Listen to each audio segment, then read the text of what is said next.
bem, senhores, dando continuidade, nós já vimos então 4 conceitos de Constituição e para fechar, vamos ver o último conceito de Constituição chamado conceito jurídico de Constituição. Ele é proposto por Kelsen.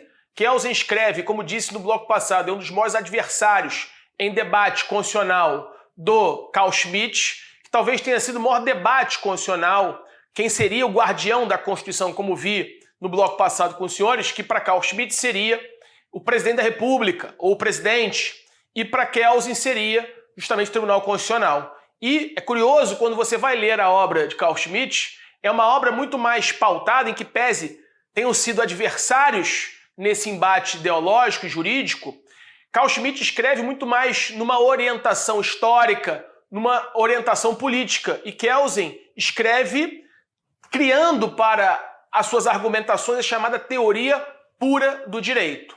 E dentro dessa ideia de teoria pura do direito surge o conceito jurídico de Constituição de Kelsen. Então, qual seria o objetivo de Kelsen com a chamada teoria pura do direito? Seria isolar o direito de qualquer tipo de influência de ciências que não fossem o próprio direito. O direito, então, seria uma ciência que deveria ser estudada, um objeto de estudo que fosse, obviamente, analisado pelos estudiosos, por aqueles que se debruçassem sobre as revelações que os institutos dentro daquele objeto, daquele campo de estudo pudessem proporcionar, mas sem influência de outras áreas do conhecimento, sem influência da sociologia, sem influência da economia, sem influência da psicologia, ou seja, criar a chamada teoria pura do direito buscando o dever ser, a norma jurídica hipotética fundamental, como nós vamos ver, que legitima a teoria pura do direito, trazendo então uma diferenciação daquilo que seria jurídico, daquilo que não seria jurídico, daquilo que seria direito, daquilo que não seria o direito. O direito como uma ciência natural, sim, mas uma ciência com núcleo duro, que partiria de uma observação, assim como a biologia, assim como a matemática, assim como a química. Eu poderia estudar este fenômeno jurídico ileso de influências de outras áreas do conhecimento. E ele propõe, então, a chamada teoria pura do direito. Partindo-se da ideia que eu não deveria analisar o ser. O ser é o pragmatismo, o ser é a vida em sociedade, influenciada por uma série de razões, por uma série de fenômenos que não são jurídicos, fenômenos psicológicos, fenômenos sociológicos, fenômenos econômicos. Isso é o ser, isso não é direito. O ser seria o não jurídico, o dever ser é que deveria ser estudado pelo direito.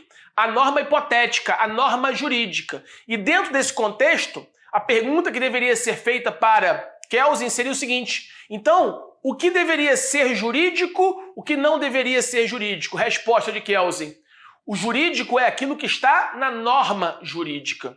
A norma jurídica é que vai dizer qual é o objeto de estudo. E aí parte-se então da ideia que essa norma jurídica vai encontrar validade numa norma hierarquicamente superior a ela, que traz para ela o seu próprio fundamento existencial. Surge a ideia, então, da chamada pirâmide de Hans Kelsen, que você já deve ter ouvido falar com certeza na sua graduação, que, por sinal, não foi desenhada ou desenvolvida por Kelsen. Kelsen em nenhum momento fala naquela pirâmide, naquela figura geométrica para fundamentar a sua teoria. Quem falou em pirâmide foi um discípulo de Kelsen, um aluno de Kelsen, Adolf Merkl. Adolf Merkl, obviamente que representa bem a tese de Kelsen, mas Kelsen mesmo nunca falou na pirâmide. Quem falou na estrutura piramidal foi um aluno de Kelsen chamado Adolf Merkl. Então, senhores, continuando aqui, joga na tela, por favor. Qual é a ideia do conceito jurídico? Ora, criar uma teoria pura para o direito, que deve transformar o direito em uma ciência de núcleo duro, uma ciência a partir de observações que não sofressem influência de outros ramos do direito, distinguindo o mundo do ser. O mundo do ser seria o mundo da economia, seria o mundo da psicologia, seria o mundo da sociologia, do pragmatismo. O direito não é isso, o direito não se confunde com essas ciências. O direito é o mundo do dever ser, e o dever ser é o mundo normativista, o normativismo de Kelsen. Então a pergunta que ficaria seria a seguinte: o que seria então o direito? E o que não seria direito? Como saber, Kelsen? Ele responde a partir da norma jurídica. E aí, obviamente, não poderia passar despercebido se é a norma jurídica que vai dizer o que é direito e o que não é direito. Perguntariam a Kelsen: então o que é norma jurídica? Joga na tela, por favor. Então o que seria se norma jurídica é o que define o que é jurídico do que não é jurídico? Então o que seria uma norma jurídica? A norma jurídica, ela é um esquema de representação de determinada realidade.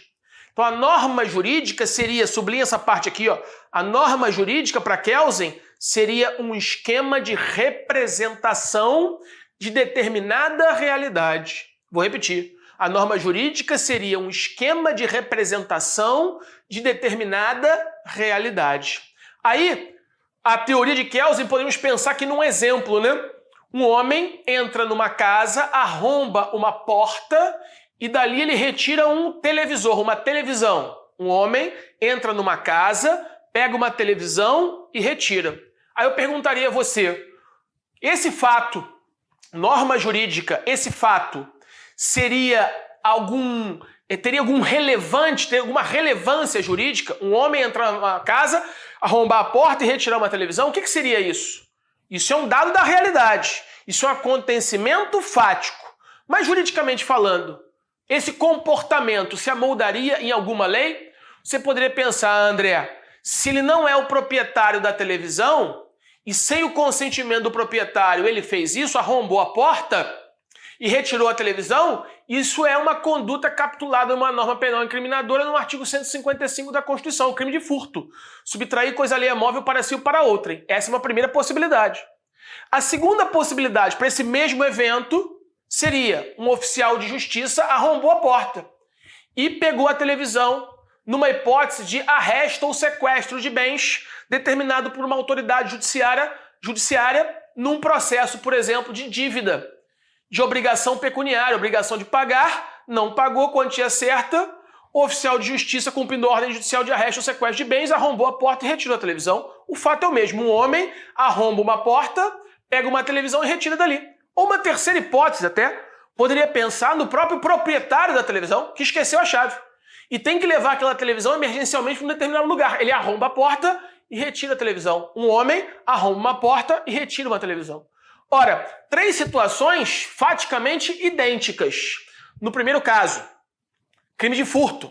No segundo caso, cumprimento de uma ordem judicial atipicamente, ato material executando uma ordem judicial prevista no Código de Processo Civil. Terceira situação, um indiferente penal, um indiferente civil. Porque ainda que você pensasse no crime de dano contra a porta, ora, a porta pertenceria a ele. E não tem o dano à própria coisa, o dano é a coisa de terceiros. A televisão, subtrair coisa alheia móvel. Quando ele arromba, ele subtrai, mas subtrai dele mesmo. Não tem um elemento normativo do tipo alheia. Ora, elemento normativo do tipo alheia, norma, conduta que materializa um comando, uma espécie, um instrumento de execução indireta lá no processo civil. Quem está determinando que esse acontecimento é um indiferente penal, é um meio coercitivo do processo civil ou é um crime, uma norma penal incriminadora? Quem está determinando isso, senhores, é a norma jurídica. Então, o que é norma jurídica? Ela é um esquema de representação de uma dada realidade. Aí a pergunta que poderia ser feita aqui é o seguinte: bom, então a norma jurídica que representa esquematicamente, como eu acabei de demonstrar, uma determinada realidade, quando é que ela é aceita, quando é que ela pode ser aceita, quando ela deve ser não aceita pelo direito? Aí Kelsen responderia, para avaliar, joga na tela, para avaliar quais as normas são possíveis. Então a norma jurídica, segundo Kelsen, seria a representação esquemática de dada realidade. E para saber se ela é possível ou não, na tela mais uma vez, se ela é possível ou não, isto é, se as interpretações sobre os comportamentos, se o direito consagra, o que o direito vai fazer? Vai emprestar a elas coerção, vai emprestar força normativa, vai emprestar coação. Kelsen desenvolve um critério para isso. que é o critério metodológico chamado de critério da validade. E o que seria esse critério da validade? É o que você possivelmente estudou na sua graduação toda, e não sei se entendeu, ótimo, mas se não entendeu, vai entender agora. O que seria esse critério da validade? Uma norma inferior encontraria seu fundamento na norma hierarquicamente superior. A norma inferior encontraria fundamento na sua norma hierarquicamente superior, até que eu chegaria ao topo dessa estrutura. Estrutura essa chamada de piramidal, que Kelsen, como disse, em nenhum momento fez alusão à figura geométrica pirâmide. Quem fez alusão a essa figura foi um discípulo de Kelsen, Adolf Merkl. Então na tela, por favor. Ele tem uma teoria hierarquizada da Constituição, que seria a metáfora da pirâmide, que não foi criada por ele, e sim por um aluno dele, Adolf Merkl. A norma de escalão inferior busca fundamento de validade na norma de escalão superior. Exemplo, um decreto busca validade na lei, que busca validade na Constituição, que é formada, então, a partir daí uma estrutura escalonada, né? Pode voltar para mim. E aí, senhores, como disse, né, surge a ideia de pirâmide. Pirâmide. Na tela, por favor. Ora, se eu pensar aqui, e aí você já deve ter visto esse desenho, né, no seu curso de graduação, no topo desse ordenamento jurídico estaria a Constituição Federal de 88, trazendo para os dias atuais. Abaixo dela, as chamadas normas de primeiro grau, aquelas normas que estão lá no artigo 59 da Constituição Federal. Se você abrir o 59 da Constituição Federal, a Constituição tem um capítulo que é o capítulo das leis. Das leis, artigo 59. E lá eu tenho 7 espécies normativas: emenda à Constituição, lei ordinária, lei delegada, decreto legislativo, resoluções, medidas provisórias, lei complementar. Então, 1, 2, 3, 4, 5, 6, 7. Ora, volta aqui para mim, por favor. Essas 7 espécies normativas estão no artigo 59 da Constituição. Emenda à Constituição, lei ordinária, lei delegada, decreto legislativo, resoluções, medida provisória, lei complementar. Capítulo das leis. São as chamadas leis de primeiro grau. Leis de primeiro grau. São 7 espécies normativas. Na tela, por favor. Abaixo, vou colocar aqui do lado, ó, leis de primeiro grau. Abaixo das leis de primeiro grau, num segundo bloco, estariam as leis de segundo grau. As leis de segundo grau. Quem seriam as leis de segundo grau? Atos administrativos. Atos administrativos normativos. Atos administrativos normativos. Poderia pensar aqui num decreto regulamentar, poderia pensar num edital de concurso público, poderia pensar num edital de licitação, poderia pensar numa resolução do CNJ, poderia pensar numa resolução de uma agência reguladora, ou seja, também são normas, só que são normas em um grau inferior de hierarquia. É aquilo que alguns autores chamam de normas de segundo grau. Normas de primeiro grau, normas de segundo grau. E no topo do ordenamento, a Constituição. Inaugurando o seu ordenamento jurídico definido, forma de Estado, forma de governo, sistema de governo, a lei maior, que é o fundamento de validade de todo o ordenamento jurídico que está abaixo dela.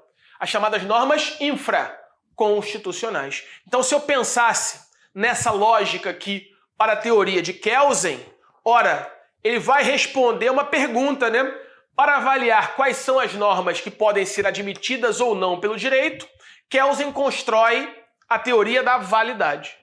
Significa dizer que uma norma inferior encontra validade e fundamento de existência na sua norma hierarquicamente superior a ela, até que eu encontro uma norma que está no topo do ordenamento jurídico.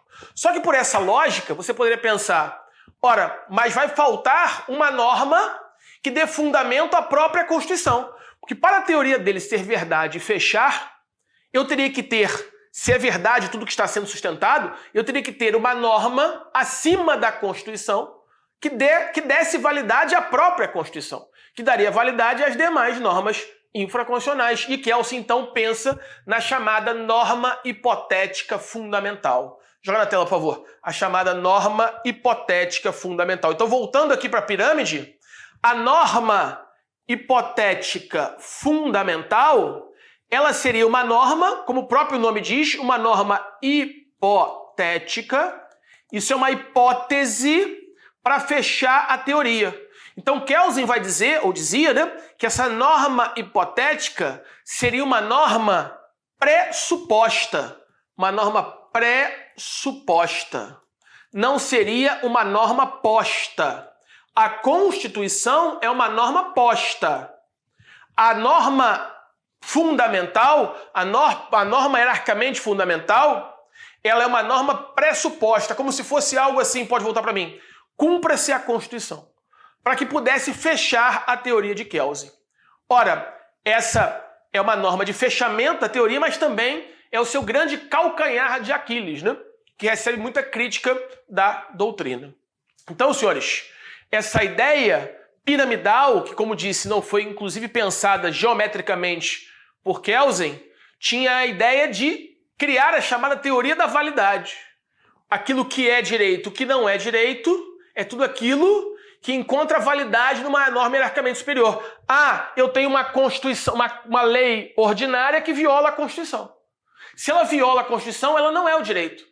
Por quê? Porque ela não encontra validade numa norma hierarquicamente superior. Um ato administrativo não é direito, quando ele é praticado com violação à lei, porque ele não encontra validade numa norma hierarquicamente superior. E no topo dessa estrutura toda, quem está? A Constituição. Mas quem dá à Constituição, a sua validade, o seu selo de validade. Ora, para a teoria fechar, Kelsen cria, então, a norma hipotética fundamental, que não é uma norma posta, é uma norma pressuposta, como se fosse assim, cumpra-se a Constituição. Essa é uma teoria de fechamento, mas também de fechamento do sistema, mas também é o grande calcanhar de Aquiles da teoria. Um outro detalhe importante, também citado na teoria de Kelsen, que a Constituição, ela seria aquilo que a doutrina chama, que Kelsen chamou de norma normarium. Norma normarium é uma norma que deve disciplinar o fazimento, a confecção, o procedimento de criação de outras normas. Então, a norma, os comandos na Constituição, os comandos que estariam nessa lei do topo do ordenamento jurídico deveriam ser comandos procedimentais. Por isso, a Constituição seria chamada de norma normarium. Nela deveriam estar previstas normas que disciplinariam como se construir outras normas. Então, por exemplo, se eu voltasse aqui à ideia de pirâmide, né? O que deveria estar na Constituição? Ora, uma definição de competência legislativa.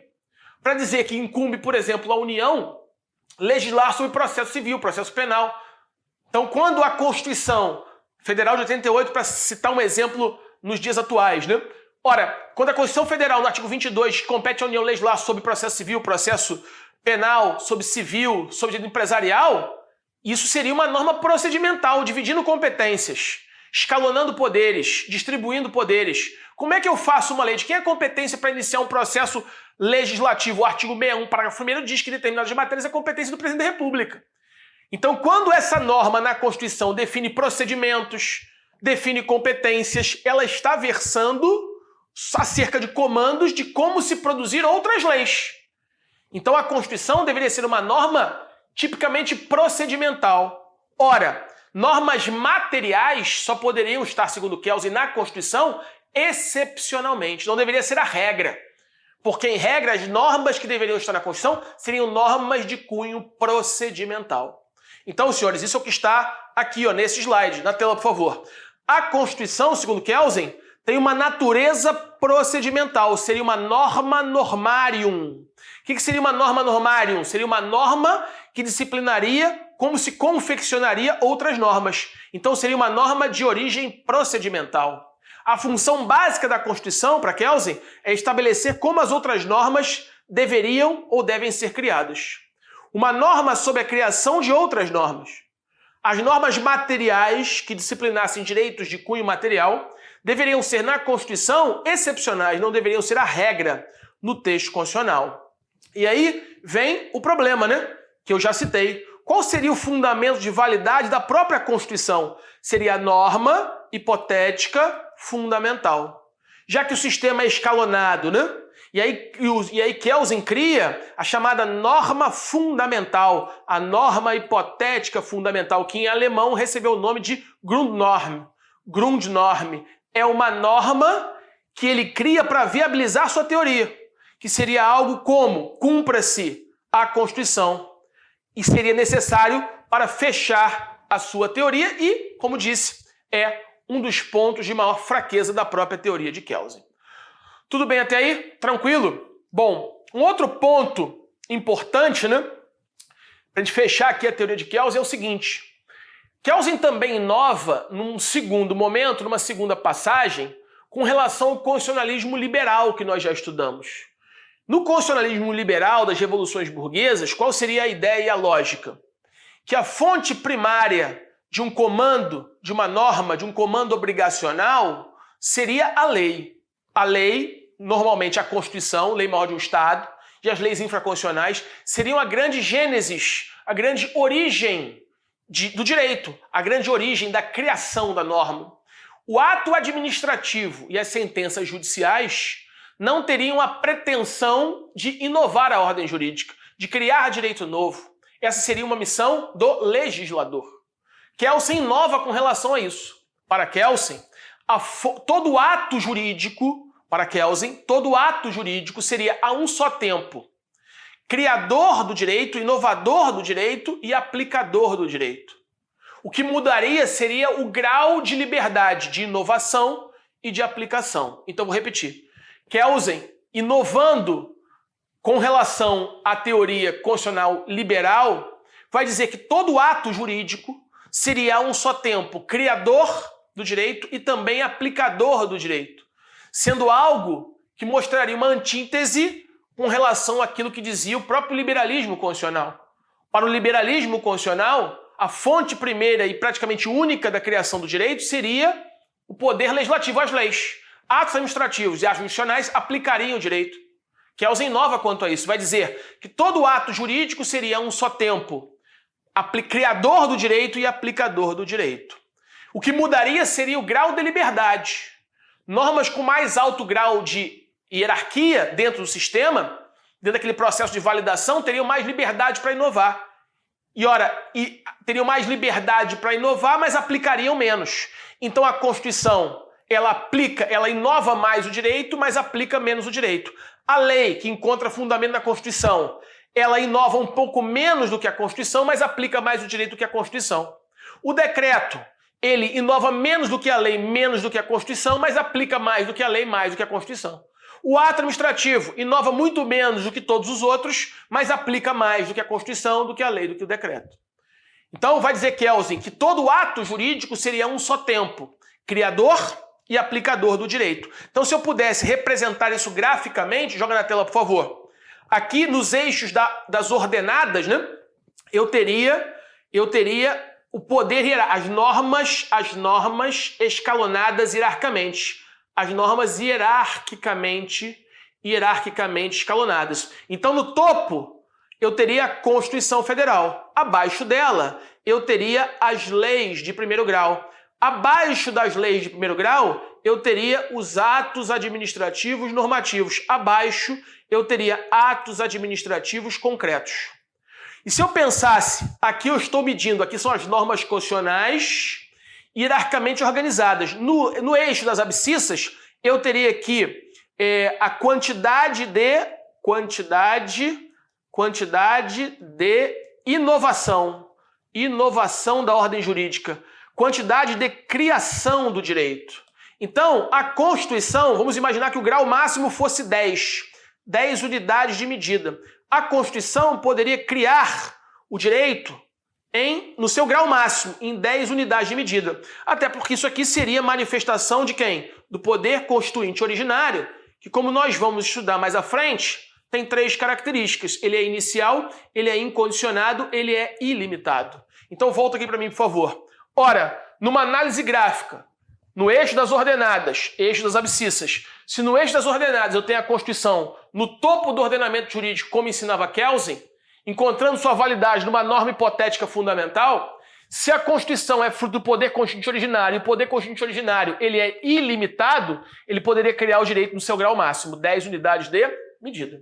Agora, se eu pensasse numa lei, a lei também inova o ordenamento jurídico.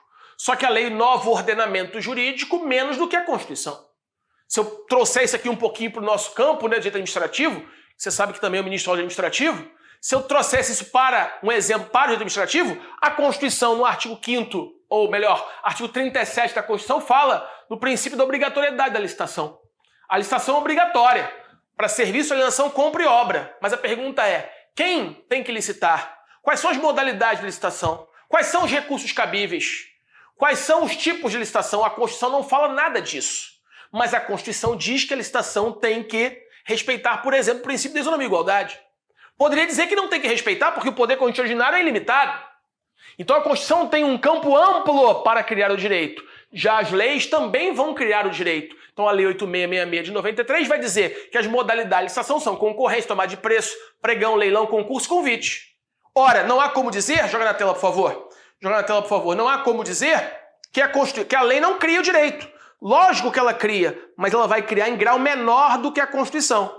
Então a lei, vamos imaginar que ela cria o direito em 8 unidades de medida. 8 unidades de medida. Ah, André, volta para mim. A lei não poderia criar em 10 unidades de medida? Não. Porque a lei, por exemplo, não pode dizer que no processo licitatório não deveria se respeitar o princípio da igualdade. Isso a lei não pode fazer. Por que a lei não pode fazer? Porque ela deve respeitar a Constituição. E a Constituição, no artigo 37, inciso 21, da Constituição Federal, vai dizer que um dos pressupostos da licitação é a isonomia e igualdade. Essa lei não estaria respeitando a Constituição e, segundo Kelsey, ela violaria a sua norma suprema, superior a ela, que daria a ela validade. Ora, então se ela violasse a norma que daria a ela validade, ela não encontraria validade da norma hierarquicamente superior a ela. Logo, ela não pertenceria ao direito e, se pertencesse, deveria ser expurgada. Possivelmente no controle de constitucionalidade. Abaixo, na tela, por favor, abaixo das leis vão estar atos administrativos e normativos, também criando o direito, mas criando o direito em unidades de medida menores, 6 unidades de medida. Então, se eu pensar, por exemplo, num ato administrativo normativo, um decreto regulamentar que regulamenta a Lei 8666 de 93, ou melhor, um decreto regulamentar, o decreto 3555 de 2000. Esse decreto aqui regulamenta o pregão, modalidade de licitação. Esse decreto regulamentar, ele não pode violar a lei, que é a lei do pregão, 10.520 de 2002. A lei 10.520 de 2002 vai dizer que o tipo de licitação do pregão é o menor preço. Não pode o decreto dizer que é menor preço conjugado com melhor técnica. Porque ele estaria violando a norma hierarquicamente superior a ele e, segundo o Kelsey, não encontraria validade nesse comando. Então ele pode criar o direito? Pode, mas em grau menor. Até que eu encontraria, então, um ato administrativo concreto. Esse ato administrativo concreto também vai criar relações jurídicas, mas em grau menor, 4 unidades de medida. 4 unidades de medida, uma autorização, por exemplo, para a construção, um ato concreto, que deveria respeitar o Código de Posturas Urbanísticas do município, mas permitiria que aquele cidadão construísse uma licença para construir. Uma licença para construir um ato concreto, João pode construir, mas respeitando o Código de Posturas Urbanísticas do município, que é uma lei que deve respeitar a Constituição. Então, segundo Kelsey, todo ato jurídico é a um só tempo. Um ato que vai criar o direito, mas vai também aplicar o direito. Esse ato de licença, ato administrativo, ele criaria o direito, mas criaria o direito em que concepção? Ora, permitindo que João pudesse construir porque ele tem uma licença para construir, fazendo surgir uma relação jurídica entre ele e o Estado. Como é que ele não criou um direito? Criou o direito do camarada de construir.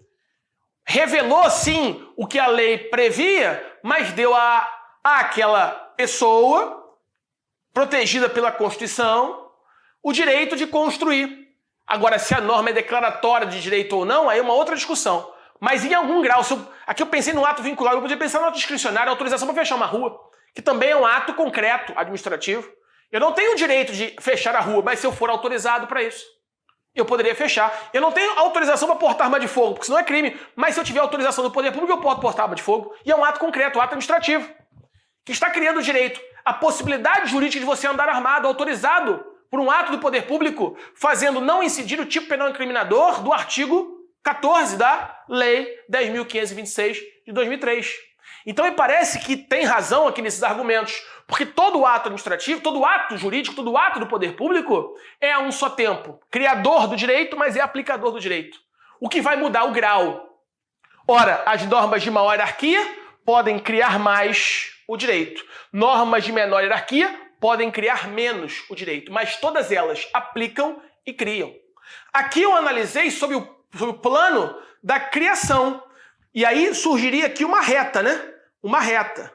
Que, se eu ligar esses pontos, eu vou ter uma reta que vai representar graficamente uma relação entre grau de hierarquia da norma e quantidade de direito que pode ser criado. É uma relação diretamente proporcional.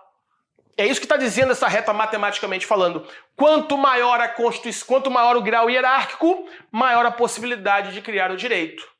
Quanto menor o grau hierárquico, menor a possibilidade de criar o direito. É uma relação matemática diretamente proporcional. Mas eu poderia pensar no contrário, né? Eu poderia pensar numa outra reta. Uma outra reta, vou mudar a cor aqui, vou colocar em preto, uma outra reta que fosse analisar agora a capacidade não de criação do direito, quantidade de direito que pode ser criado, mas a quantidade de direito que pode ser executado. E se eu fosse pensar na quantidade de direito que pode ser não criado, mas executado por uma norma numa relação de hierarquia, eu veria que essa reta teria esse sentido aqui, ó.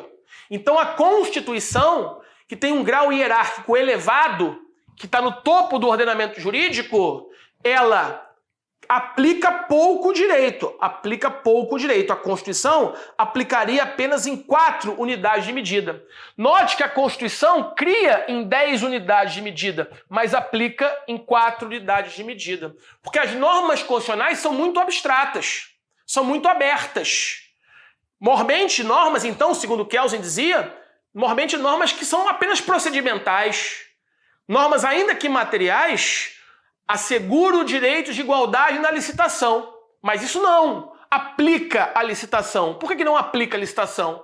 Ora, porque eu preciso saber quem é que pode licitar, quem é que não pode, quais são os agentes da licitação, quais são as modalidades, quais são os recursos cabíveis. Quem vai dizer isso é a lei. Então a lei, ela cria menos, mas ela aplica mais o direito. Então a lei, ó, ela estaria já num outro patamar. Ela vai criar menos, mas ela aplica mais do que a Constituição. Ela aplica em 5 unidades de medida. Se eu pensasse no ato administrativo normativo, ele aplica menos, ele cria menos, mas aplica mais. Aplica em 7 unidades de medida.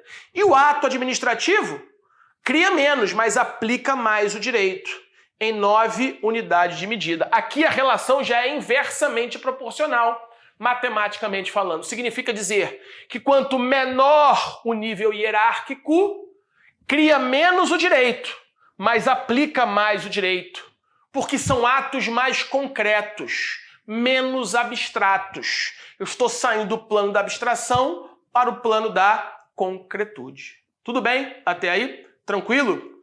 Então, senhores, isso aqui é uma análise gráfica dessa tese aqui de Kelsen, né? Que está nesse slide. Ora, e você depois lê e vai ver que tem tudo a ver, obviamente, com o que eu acabei de explicar nesse gráfico. Tá bom? Fechando aqui esse bloco, no próximo bloco nós vamos começar a examinar, fechamos a teoria de Kelsen aqui, o que eu queria demonstrar, e vamos começar a examinar a classificação das constituições. Espero os senhores lá. Fiquem com Deus. Um abraço.